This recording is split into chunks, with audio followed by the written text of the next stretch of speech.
1, 2, 3, 4. Hey y'all, it's Miranda. Welcome back. Happy Pride. I know it's already halfway through the month, but I am finally back to do our top 5 Spotlight Artists of June.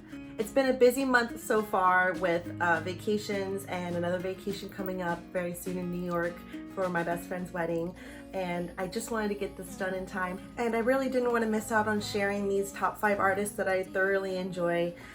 Each one of them is really special in their own way, like every artist I talk about, but these in particular are very unique and abstract in their own ways.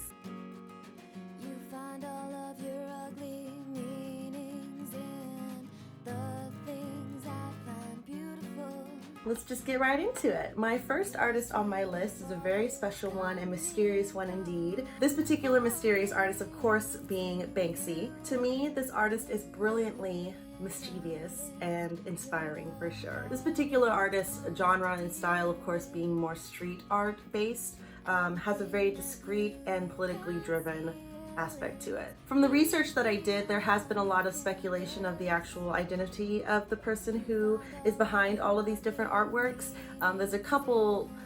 There's a couple solutions and identifications that they've made that may be true, but of course there's no telling for sure. Of course, that's kind of the nature of the mystery behind the artist. And the overall mystique of this artist's identity is really what keeps it alive. I don't really find much need or joy to put in that identification that people have come up with of who it is. I think it's rather interesting and kind of fun to get to know what people have found out and what they believe is the actual identity of this artist. Overall, this particular artist keeps me really grounded and humble in terms of where we all begin as artists underground, how we are as a community within each political environment and upbringing we all come from, what we're all going through in terms of the events taking place at that time from the past to the present to our future. Everything is really relative in terms of what we all see and what we all experience, and everything is really personal in terms of what we experience, but also universal. We all kind of go through the same similar things while also having very unique scenarios. So overall, this artist has always kept me really grounded in terms of what I want to say and the messages I want to convey in my artwork, and how I want them to be conveyed and how I want them to be presented, and really just how I want to present myself, and remembering that it isn't always about the artists themselves. It's really just about the art and the message you want to share. And at times it really helps me keep my art from becoming too ego-based or personal just to me, but really more universal so that multiple people can have some type of feeling or message from it without it being just solely coming from myself and not being anything about what the world is like and what we all can go through and how we can all kind of deal with things and how we connect with art really. And really the overall mystique is very inspiring to me and ever intriguing, for sure.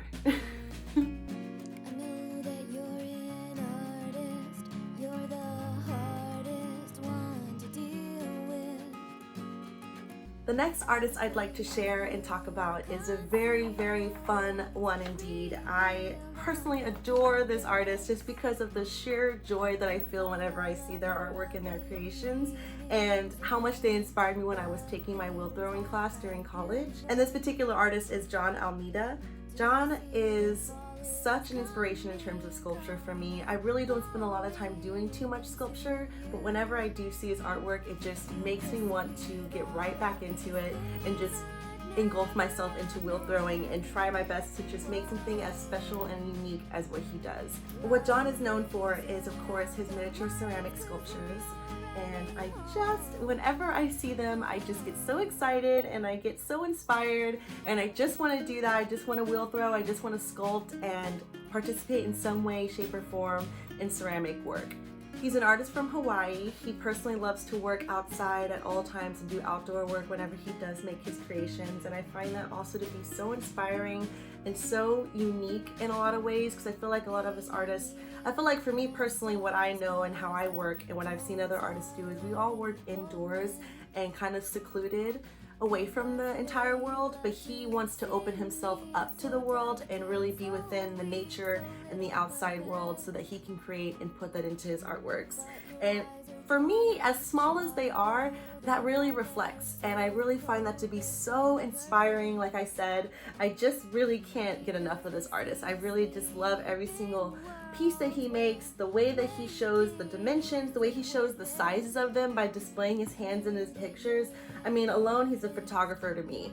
It's just something that is so constantly exciting and enjoyable and just amazing. I don't know, I just can never talk highly enough about him. And his style of working outside with his pottery is actually called plein air pottery. And through his interviews and him talking about his process, it's just so unique and a breath of fresh air, literally, just to hear how he works outside and it being a technique that he participates in that really translates in his work to me. I just adore it so much. And throughout that time I was taking those wheel throwing courses in college, it really motivated me through the whole process and each time I participated in this class that I just wanted to stay inspired and create my own pottery and just really get my hands within, literally, something that is so different than just painting on a canvas or holding a paintbrush. It's really something that you engulf yourself in. You can't have long nails, you have to have short little stubs because it's just a delicate process, an intricate process of working with your fingers. It's such an in-depth, amazing, respectable art form for sure. So overall, John Almeda is a very inspirational and very personally close artist to my heart because it is something so unique, and he really helped open a whole world of an art form that I really didn't know much about when it first came to me discovering it. So I will always appreciate and hold this artist really close to my heart for that. The third artist on my list is a very classic and another really unique artist that I personally take really simplistic idolation from, and I take really monochromatic inspiration ideals from him too. And this particular artist, by their full name being Marcus Yakovlevich Rothkowitz. And please excuse if I pronounce that wrong. I practiced it as much as I could. Again, I don't have the best pronunciation for a particular artist like this name, but I do my very best to do it respectfully. But of course, most everyone knows him by just Mark Rothko. This particular artist is a Jewish American abstract painter who constantly is an inspiration for me in terms of minimalism and irregular shapes and kind of just the square blockage and just focus on the monochromatic color scheme of artwork and really just thinking about how things form on a compositional aspect rather than something more complex or even super abstract. Definitely more non-objectified. This particular artist helps me take a couple steps back and really think about what I'm trying to convey in terms of just color scheme and overall harmony of an artwork rather than the complexity and the saturation of an artwork. He really concentrates more towards the color field painting, something that is just based off of what we're seeing in terms of the palette itself rather than the objectification of what we can put onto a painting. He definitely gives me a lot of clarity when I see his artwork, and it gives me a certain sense of foundation, really. That's the word. He gives me a sense of foundation when I'm doing my own artwork and whenever I'm seeing his artwork displayed as well. So overall, I can really appreciate him for that and giving me that grounding and that foundation as an artist.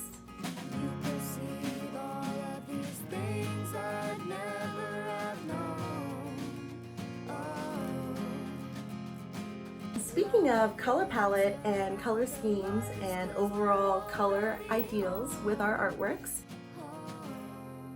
and this particular artist being, of course, Alma Woodsy Thomas. For me, in contrast to what Mark Rothko gave, it's more of a dream state and more definitely of a saturation and vibrancy, brightness to what color can really convey in a painting. I really do feel that dreamlike state whenever I do see her artworks, and that is just ever exciting and ever inspiring. I, of course, personally adore and idolize color and rainbows and just the overall idea of oversaturation and fun vibrancy. In relation or just true parallel to Piet Mondrian, Alma is a true painter of the 20th century. She is just a major form of what it was to create artwork for the first time in the style that she was doing it. The rhythm in her expressionism and realism was unmatched and one of the first, and she has been an ever inspiration to many artists of her time, even up to this period in our lives as well. For me, she holds a really special place in terms of color scheme and what it means to really put realism into a structured, rhythmic pattern. From the research that I did, I can tell she was a very special individual and a very impactful individual of her time and even up to this time too. And overall, I have the utmost respect for her as an artist, as a teacher, as an individual of inspiration all around.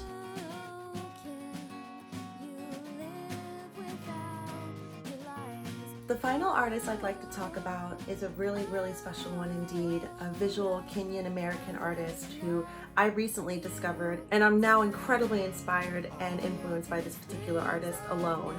Her really being my current fixation as an artist that just has an overall unique and stylistic, personal outlook and visual personification and distribution of art, really. And this particular artist, of course, being Wang Shimotu. She is not only a painter, but a sculptor, a filmmaker, a visual artist, a overall creator of these really unique and abstracted, realistic, objectified, non-objectified forms and just ideals. And I just really, really love her work. Every time I see any of her artworks, she does videography, she does paintings, sculptures, you name it, really. She's definitely more geared towards contemporary art and resides mostly in New York style of artwork. One particular project that really stuck with me and resonated with me whenever I did do my research on her was The End of Eating Everything. It really gave me a sense of what our culture is like and what I do myself in terms of consuming a lot of different media and information throughout any sort it may come from. Just the overall look of everything she made in that project really resonated with me in a really impactful way. A lot of her paintings do the same for me. They're always so striking and give me a lot of vulnerability in terms of what I'm seeing and how she's presenting these figures or just these abstract forms and these particular color schemes and textures. And overall, she has to be one of my top favorite female artists at the moment because she's so strong-willed, she's so brilliant, she's so versatile and detailed, realistic, but also surreal and abstracted, and really touches on a lot of different things in terms of what she feels and what she's going through and how she sees the world, and really how I see the world and how we all can kind of look in terms of what our culture is about and what we're all kind of trying to do, what we're all going through. And it's just really impactful. Overall, she's just a really impactful artist to me, and I truly adore her, and I'm happy I came across her through my whole search and journey of finding all of these new modernized artists. So yes, definitely recommend her. Definitely recommend looking at her work, and if you ever are in New York, please do your best to find her work because I will be doing the same. And yeah, that's really it. I'm so happy to have this out. I hope everyone enjoys Pride and has a great rest of the month. Please stay safe and be kind and spread the love, especially when it comes to artists. I'll see y'all next month. I am so tired. Bye-bye.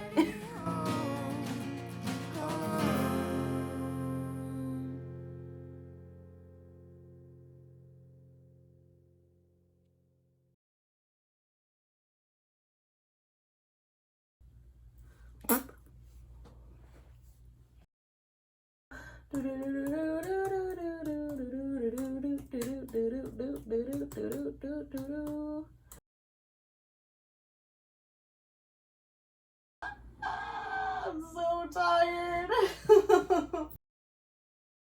Okay, bye.